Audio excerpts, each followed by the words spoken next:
The other form of discrimination is disparate impact. And disparate impact, as I said, is about the unintended consequence. There's no intentionality behind it, but it still creates discrepancies, discrimination, which means that people are being differentiated on non-job related criteria. So again, a prima facie case is a little bit different for disparate impact because what you need is to look at um, a couple of different statistics because it's about groups of people. It's not how we treat an individual. What we do is analyze statistics, and we're looking at three different types of statistics: the selection rate, the stock statistics, and the concentration statistics. And so the first statistic is the selection rate, and we are comparing the selection rate of the largest group in the company based on a protected class. So if we're talking about that protected class based on sex, is the largest percentage of people male or female? If we're talking about it from the perspective of race, is the largest group black, white, Latino, etc.?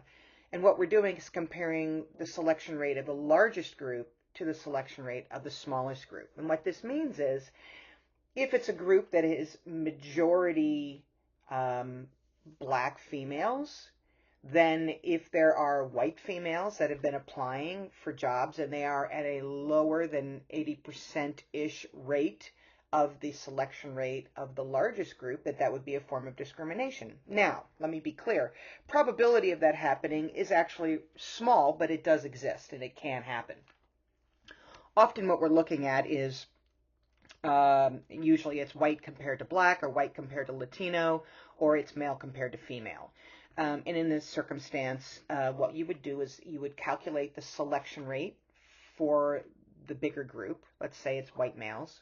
And then you would look at the selection rate for the smaller group, and that would be for females. So it would be for males versus females.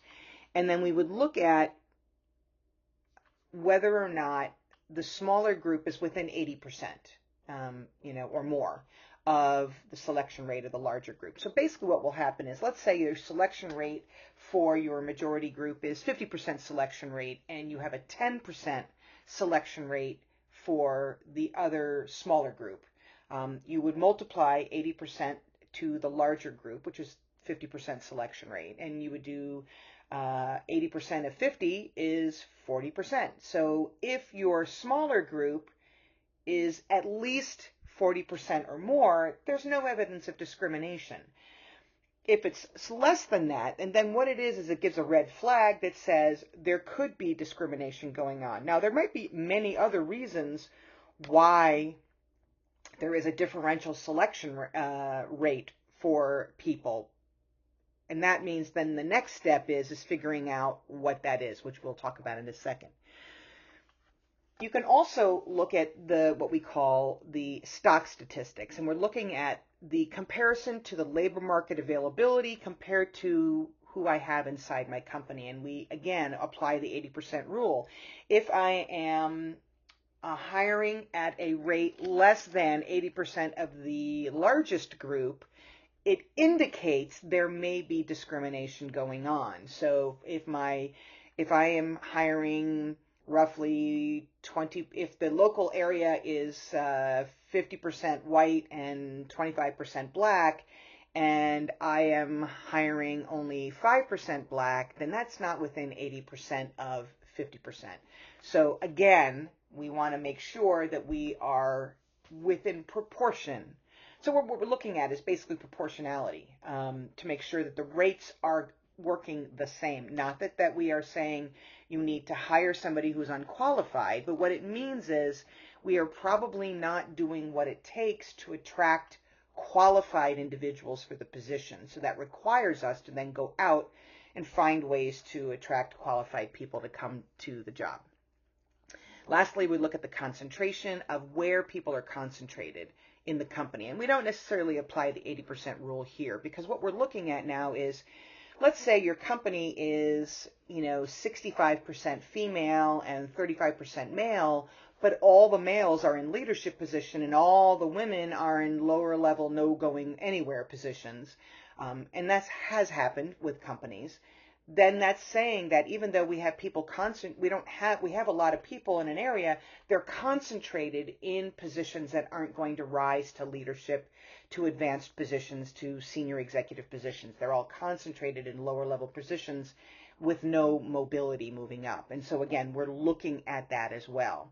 So once we prove with the prima facie case, right, that there is possibly some discrimination going on because we've applied the 80% rule, or we've looked at where people are concentrated and we've recognized that these are positions that aren't going to go anywhere. Then what we end up doing is taking it to court. We start to do investigations. Then the burden is on the employer to prove that they did not intentionally discriminate, and that what they did was not a form of discrimination. And we'll get into that in the next page. So there are two basic defenses that an employer can make to say, no, there is no disparate impact going on. One has to do with business necessity. And basically what it says is that this is a practice that we need for business necessity. Now, let me take you back to when we talked about Griggs versus Duke Power. And in Griggs versus Duke Power, they were trying to make the argument that the high school diploma was a necessity for them to be able to screen people to be able to do the job, that was a requirement. And in fact, it wasn't. It wasn't job related at all. And so they had to take a step back and recognize that if they already had people on the job doing the job without a high school diploma, that there is then no evidence that a high school diploma is needed. So that is it. We also have to, we can also do when we say that there is a business necessity for something, that no matter what, we have to do this because it's an important business practice.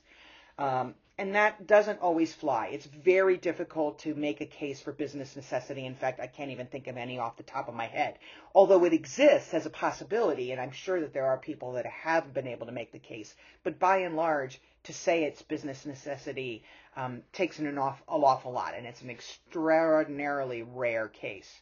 But basically, your selection tools have to be job related. They absolutely have to be job related. The high school diploma was not job related because it was not necessary for people to be able to do the job.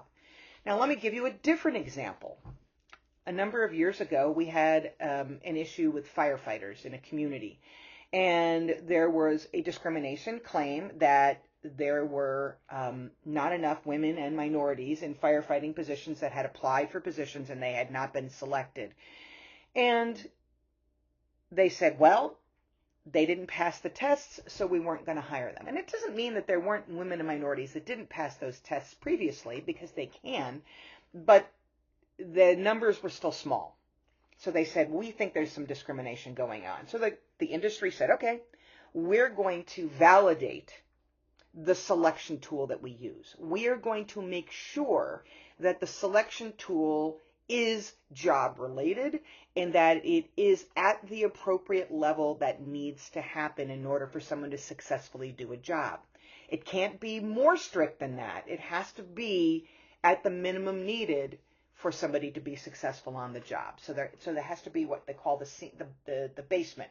The basement has to be at an appropriate standard that says anybody who can do this or score higher will be able to do this job. And so they did all sorts of investigations. They did advanced validation of these tools. They looked at all the tests. They looked at what a firefighter needs to do on the job, and they matched what they needed to do on the job with what those assessments were doing. And they started implementing those new standards, which weren't lenient by any stretch, but they were not as strict as they were before. And lo and behold, they did end up hiring more women and minorities. Were they within the 80% rule? No. They still were not within the 80% rule, particularly for women. And what they realized, what comes out of this is you can't claim that it's adverse impact or disparate impact if the criteria are absolutely job related and they have been appropriately validated. And so if you've tested it, if you've noticed that it is absolutely valid, then lo and behold, guess what? Then it's legit. Then it is completely legit and there is no discrimination going on. And so those that don't get into become a firefighter, as long as those standards are still reasonable and the standards are continually checked and validated that they are at the appropriate level, if you cannot pass that exam, you are not eligible to be a firefighter, and that is not a form of discrimination. So, and I can tell you, right, for myself, if you can't carry me out of a burning building, you shouldn't be a firefighter, and I firmly stand behind that. So if you can, yay you, but if you can't, then no, that's not what we're going to do. So what we have to do is make sure that these tests are validated on a regular basis to make sure that it is adhering to the appropriate physical standards needed to do a particular job. We will branch into interview questions when we get into the module on talent acquisition. But I do want to bring up the point here, as it says in this manager's toolbox, is interview questions must adhere to the Civil Rights Act. So we can't discriminate based on sex, based on marital status, based on status of having children, based on the status of where you were born or what kind of accent you have. If someone was arrested, we cannot discriminate against them for being arrested. Can we discriminate against them for being convicted of a crime? Yes, a little bit different. But just because someone was arrested does not mean they were guilty of a crime. And we, of course, cannot ask about disability status when we are doing interview questions. So it is absolutely important to make sure that we are not using interview questions that violate some of the standards of the Civil Rights Act, and we'll get into that more in the module on talent acquisition. Sometimes, depending on the job, if someone can do a job that doesn't really require them to speak English or speak a common language with other people in the department, then it could be considered discriminatory if you give people an English-only test. I know that is tough for a lot of people to get their head around. But let's say you're cleaning toilets and you can kind of read and write, but you're not very fluent in English, but you're much more fluent in Spanish, then it's not unreasonable to give an interview or give an assessment in Spanish because, yes, they can still read and write. They still know what to avoid, what to do, what not to do. But it is important that we make sure that we are not violating national origin depending on how we use the hiring tests. And so that's not a uniform rule, right? It really kind of depends on whether or not the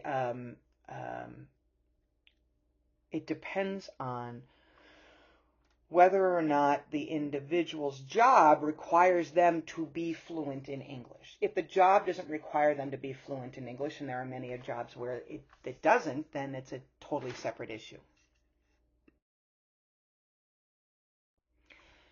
Harassment, specifically sexual harassment, but there can be harassment based on race or religion or national origin or other protected characteristics like disability and age and things like that. But harassment, most of the time when we talk about harassment, we're really thinking about sexual harassment.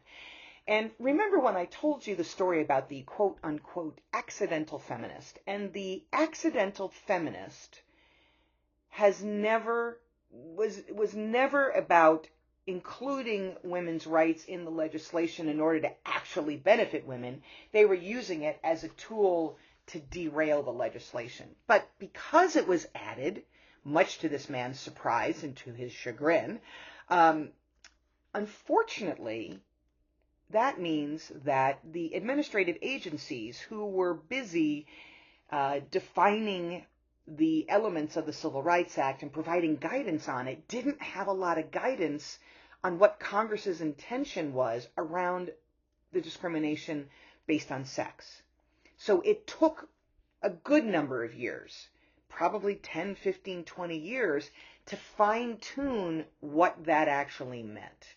And in fact, it really took until 1991 for us to really fully understand some nuances in the civil rights law. And Congress had to pass amendments to make sure that their intentions were clear. So harassment is basically unwelcome advances, unwelcome behaviors, in harassing somebody because of their sex, because of their race, because of their religion. So asking someone to have sex with them in order to be able to get a promotion is considered a form of sexual harassment. And that's what we call quid pro quo harassment. And quid pro quo harassment is basically an unwanted sexual advance, where you basically say to me, you need to sleep with me, you need to go on a date with me, you need to kiss me, you need to, in order to get your promotion, you better sleep with me, otherwise I'm going to get you fired, kind of thing. And these things still do happen, although less frequently, but it does exist. And unwanted sexual advances are, as I said, a form of quid pro quo harassment. Hostile working environment is where the environment is sexually charged. It's not specifically asking people for sex in exchange for a job condition like a raise or a promotion or, you name it. But it's where people are telling sexual jokes, where people have sexual pictures on their walls, where people touch people's bodies inappropriately. And they're not necessarily a quid pro quo where it's like, if you don't let me touch your behind, I'm not gonna hire you. That's not the situation. It could be a coworker that pats somebody on the behind or brushes up against their breasts or tries to grab somebody's crotch. And all of these are examples of a harassing, hostile working environment. So, as I said, though, harassment can come in all forms. It can come based on race, where we call someone, racial epithets, calling somebody who's Mexican lazy, calling somebody who's black a thug. All of these sorts of things, which are common racist tropes, end up being a form of harassment to somebody. And if you make somebody uncomfortable with these jokes, that is harassment, and that is considered illegal under Title VII.